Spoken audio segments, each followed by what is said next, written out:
Welcome to the Life in Focus podcast. It's brought to you through Rogers Research Global with your host, clinical psychologist, Dr. Marie Rogers.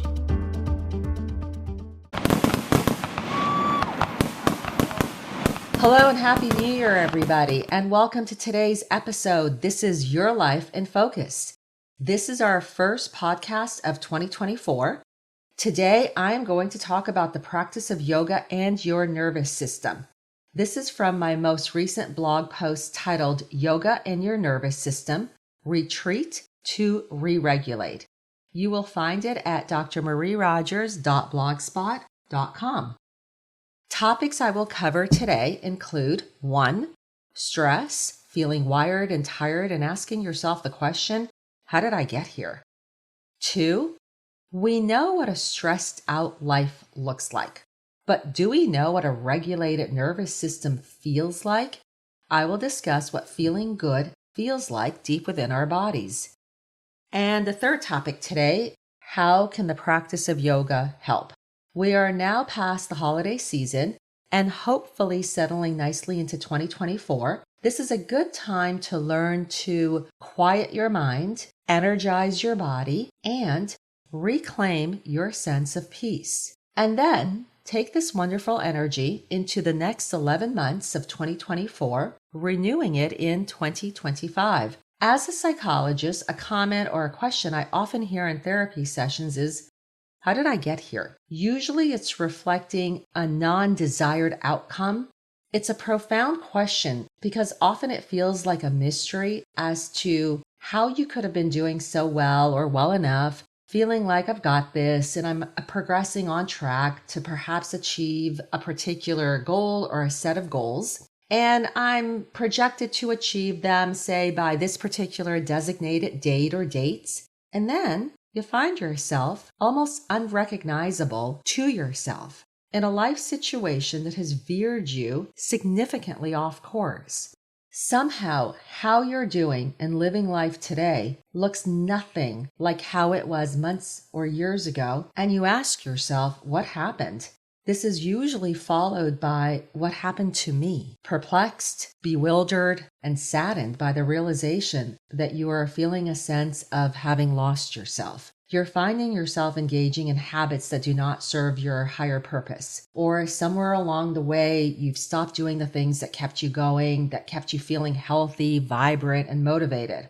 This brings me to something I recently read that both resonated and deepened my understanding of how we end up asking ourselves, how did I get here? It's from Ernest Hemingway's novel, The Sun Also Rises. One character asks the other, how did you go bankrupt? The response? 2 ways, gradually and then suddenly.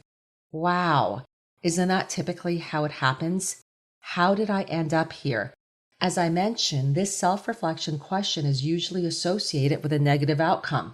We do not tend to be curious about how we achieved a high level of success because built into the success model is the incremental stages of discipline and focused work that led someone from point A to point B. Success follows a formula, and there is a conscientious effort that advances life in an onward and an upward fashion. However, when life spirals downward, it usually follows this formula, gradually and then suddenly. This trajectory is also applicable to stress. When our lives feel out of control, it tends not to be the direct result of a formidable or overnight event, but more of a gradual succession of actions that, over time, de-emphasize self-care and health-conscious habits in lieu of reinforcing ones aimed at working longer hours, consistently multitasking, getting little sleep, and eating what would be comfort versus nutrient-dense foods. The downward shift is imperceptible at first, and then, suddenly, you find yourself no longer recognizing who you are. Burnout, anxiety, depression, fatigue, and a whole lot of other energy-depleting adjectives become the definitions of how you feel and of your life. This, unfortunately, is the story of too many of us these days. Few are reporting feeling energized, focused, and a general sense of well-being. This is affecting our nervous systems. We are wired and tired instead of living and thriving. When life and living conditions initially and gradually deteriorate, we adapt. Therein lies the problem. Too much adaptation, as opposed to reducing our tolerance for this decline, results in the question, how did I get here?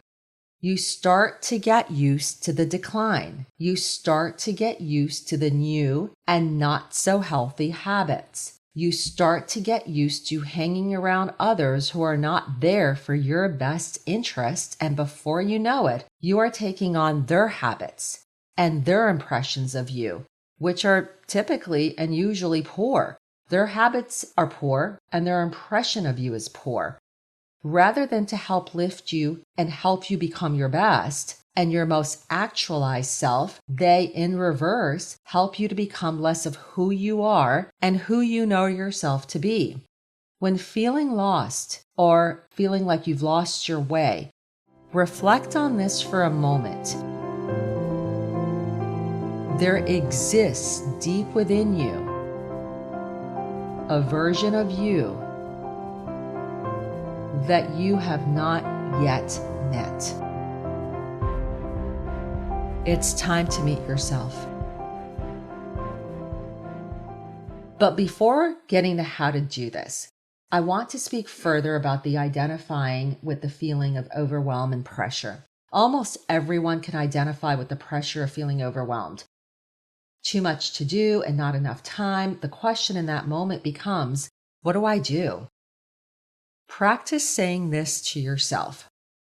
I can only successfully focus on one thing at one time. And by paying attention to what I am paying attention to, I will get through the necessary actions on my to-do list in a calmer and more organized and efficient manner. I will also see that there are items listed here that I do not need to do or that I can delegate.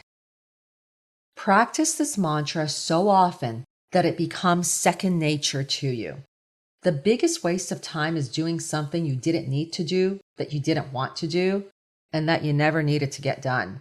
When overwhelmed, it's hard to discern these items from the ones that need to get done and the ones that you want to get done.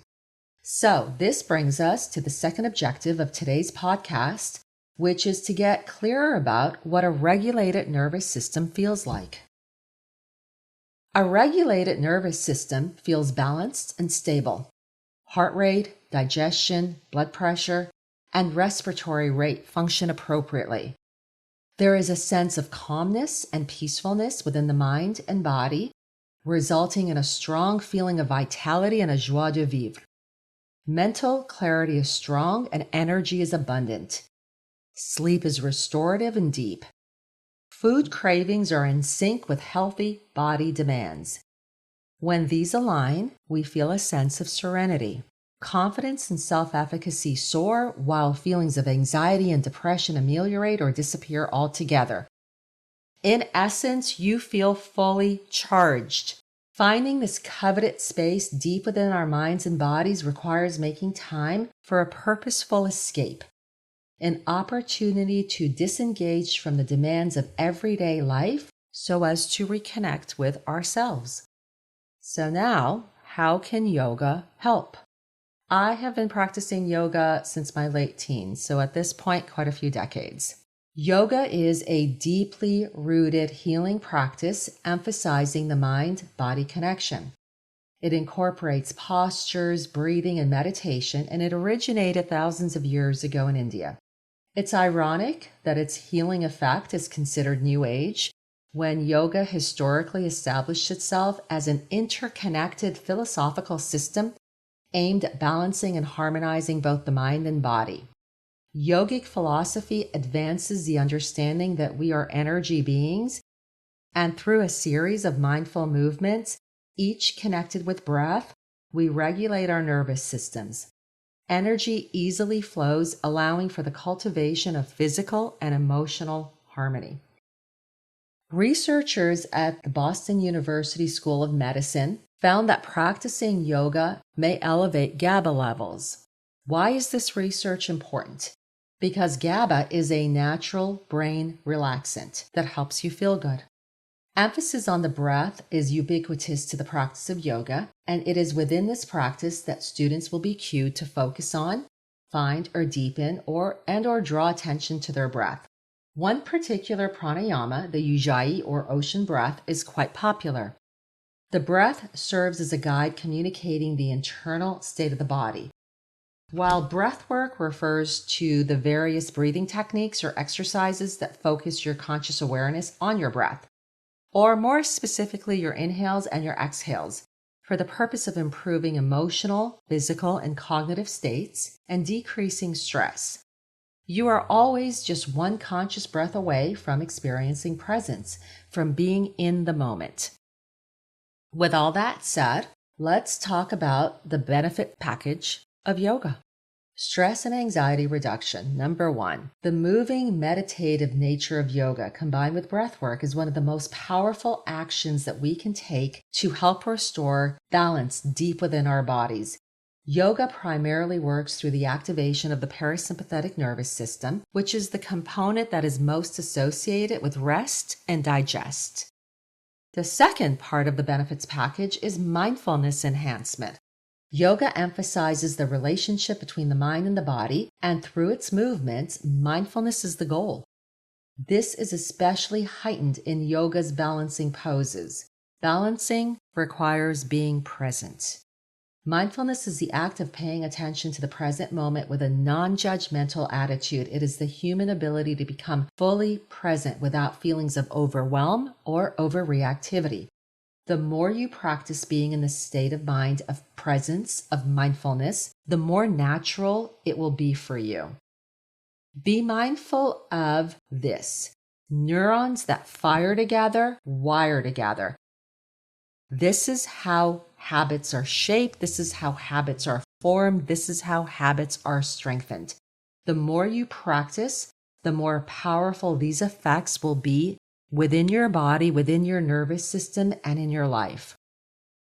And emotional release, another part of the benefits package.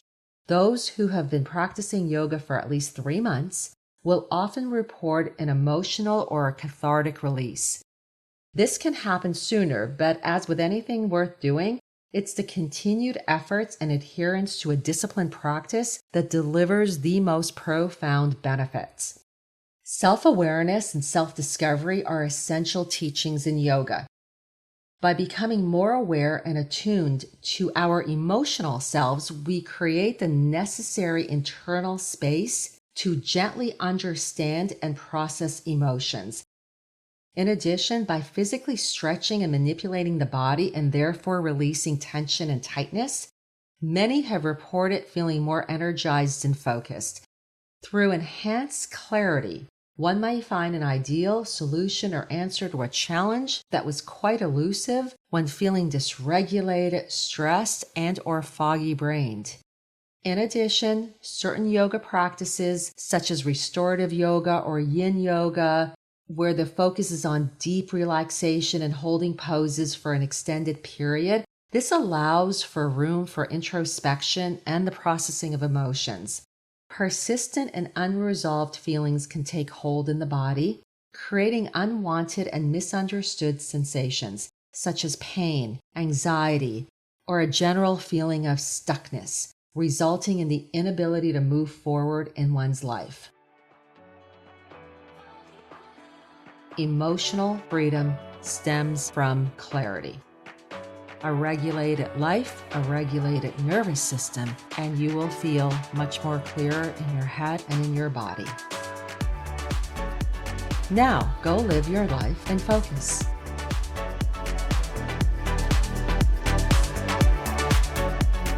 The information presented is intended for general knowledge and is not a substitute for medical advice or treatment. As with most things in life, there isn't a magic pill or cure-all, but there are strategies to help regain control of your life. If you'd like to read or learn more about today's and other related topics, please visit drmarierogers.blogspot.com. Dr. Rogers' Life in Focus, a self-discovery journal for powerful transformation, is currently available on Amazon, Barnes & Noble, and BookBaby.com.